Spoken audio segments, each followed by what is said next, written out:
The Office of Resilience is a natural progression for Miami-Dade County as we became to realize the long-term impacts of global warming and the change in the climate. Initially, we were really focused on things we thought we could do to protect ourselves from storms, high tide events. And then as we became more aware of what the science was really telling us, and this came from conversations we had with our own research universities here in our county, Florida International University, University of Miami, we realized that we really had to look long term, and that resilience best captured the idea of looking at these long-term changes in the environment while realizing that every year we might have a hurricane. So we could get that shock of a hurricane event in an annual time frame, and we had to be ready and prepared to deal with that, while at the same time looking out decades to deal with the effects of climate change, which for us are going to be the rise in the sea and extreme heat.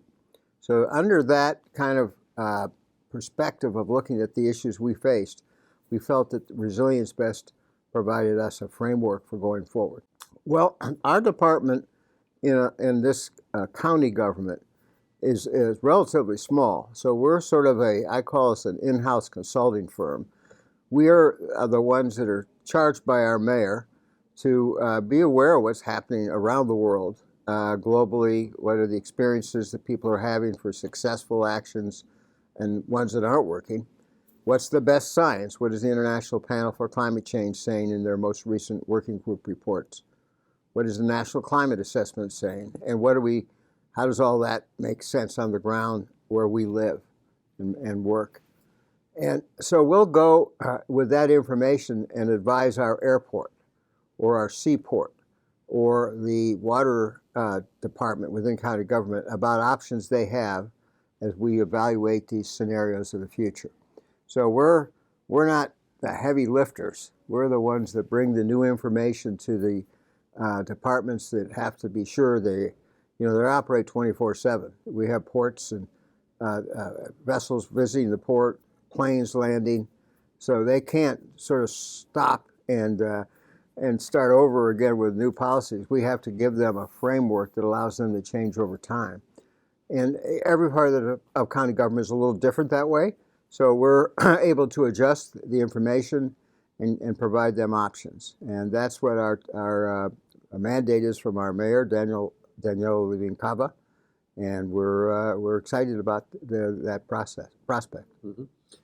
Well, it's 3 million people that reside here and millions that come and visit. So at a given day, if we're walking down Flagler Avenue, 2 out of 3 people could be visitors.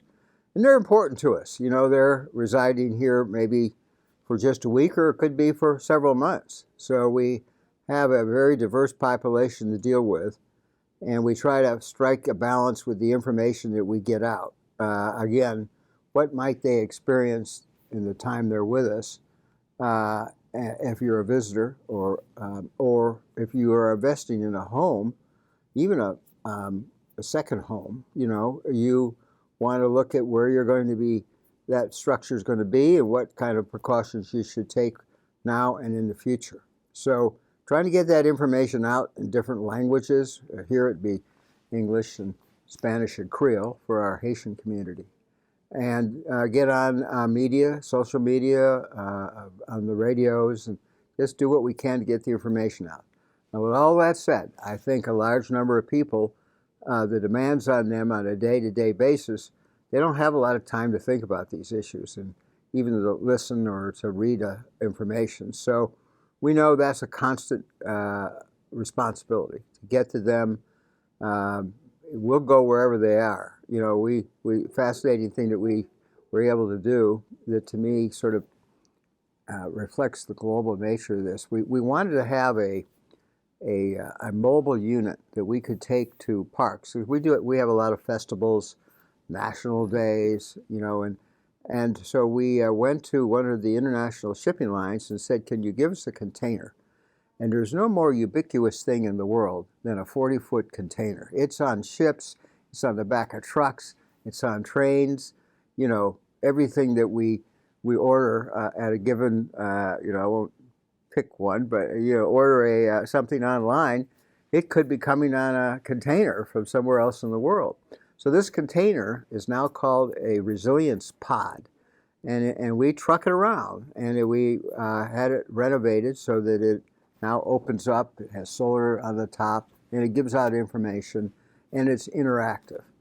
And we hope that we have the gaming industry, you know, use that. So that's just one way of trying to get to a broad audience in a way, and especially the younger generation, to get some of this information out. Well, everything that is making our problem worse is adding to the carbon emissions that we've already deposited in our atmosphere. And we know that some of that is a legacy of past decisions. We can't do a whole lot about them. We will have to live with those, the effects of those emissions. But as we go forward, if we don't reduce those emissions, it's going to make the problem even worse. And that's what the science is telling us. So we have got to find ways, and in a county government that has a $9 billion budget, there are a lot of ways to do that. And so even though an electric vehicle may cost a little bit more at the front end, you know, making that decision to buy those vehicles and get the charging stations lined up so that they can be in use when the vehicle has to charge. And then to construct solar on as many of our county-owned buildings. We can encourage our private citizens to do the same, incentivize that, but it's far better if we're leading by example and actually showing our citizens that we're going the same route of making those choices to expand our solar. Because when we go to solar, and we can use that to run our you know, whatever runs on electricity in the building, that means that our utility company, which is far bigger than the county, doesn't have to produce as much power, and they're moving towards solar, but they're still primarily on natural gas.